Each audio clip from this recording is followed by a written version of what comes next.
ఇలా Bharatiya Janata party commitment తో పనిచేసే ప్రతి కార్యకర్త కోరుకున్నది ఒకటే ఒక చివరి కోరిక.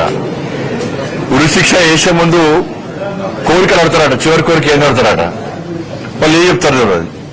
కానీ కమిట్మెంట్ తో పనిచేసే భారతీయ జనతా పార్టీ కార్యకర్తను పిలిచి మీరు అడిగితే, కమిట్మెంట్ తో పనిచేసే భారతీయ జనతా పార్టీ కార్యకర్తను మీరు పిలిచి అడిగితే చెప్పి తక్కువ ఇప్పుడు ఒకటే, నేను చచ్చిపోయినాక నా మీద భారతీయ జనతా పార్టీ కండగొప్పాలని జెండా కప్పాలని అంటారు. దీనికి కమిట్మెంట్ అంటారు. అటువంటి కమిట్మెంట్ గల కార్యకర్త మీరు ఎలా అంటారు? ఇప్పుడు నన్ను అడిగించుకోవాలి, ఎవరు రాస్తా ఉంటారు, ఎవరు రాస్తా ఉంటారు, ఎవరు వేస్తా ఉంటారు. కాబట్టి దానికి పట్టించుకోవాల్సిన అవసరం లేదు, పట్టించుకోవడం కూడా. ఇటీవల పరిణామాల్లో మిమ్మల్ని మంత్రివర్గం బర్తరఫ్ చేస్తారని స్పెక్యులేషన్స్ ప్రచారం. కరెక్టే.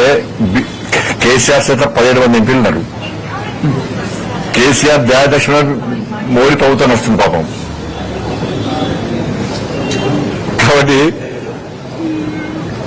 కేసీఆర్ సమాజం దానిలో కూర్చొని ఫామ్ హౌస్ లో కూర్చొని బండి సంజయ్ బర్తరఫ్ చేస్తారు అంటే నీకు ఒకే ఎంపీ లేడు, బర్తరఫ్ చేయాలంటావు. ఎందుకంటే నీ గడిల పాలన బద్దలు కొట్టింది మేమే, నీ అవినీతి సామ్రాజ్యాన్ని కూకటి వేళ్లతో పెగిలించింది మేమే,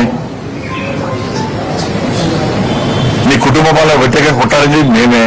ఉంటుంది, నీకు సహజంగా ఉంటుంది. నీ 10 మంది ఎంపీలు ఉన్నారు కదా, అందుకే రెచ్చిపోతున్నాను.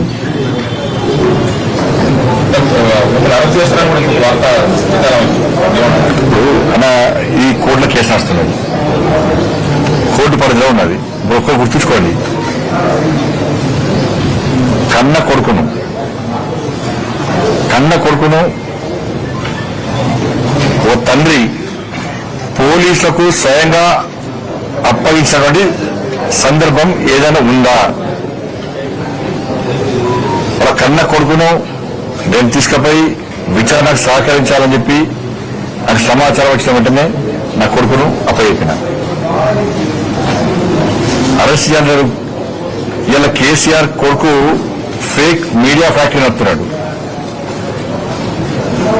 ఏం జరుగుతుంది, ఏం జరగాలి, ఏం జరిపించాలనేది ఆ కుట్రలన్నీ ఆయన చేస్తున్నాడు. కాబట్టి ఆయన నడితే సమాధానం చెప్తాడు. థ్యాంక్ యూ, ధన్యవాదాలు.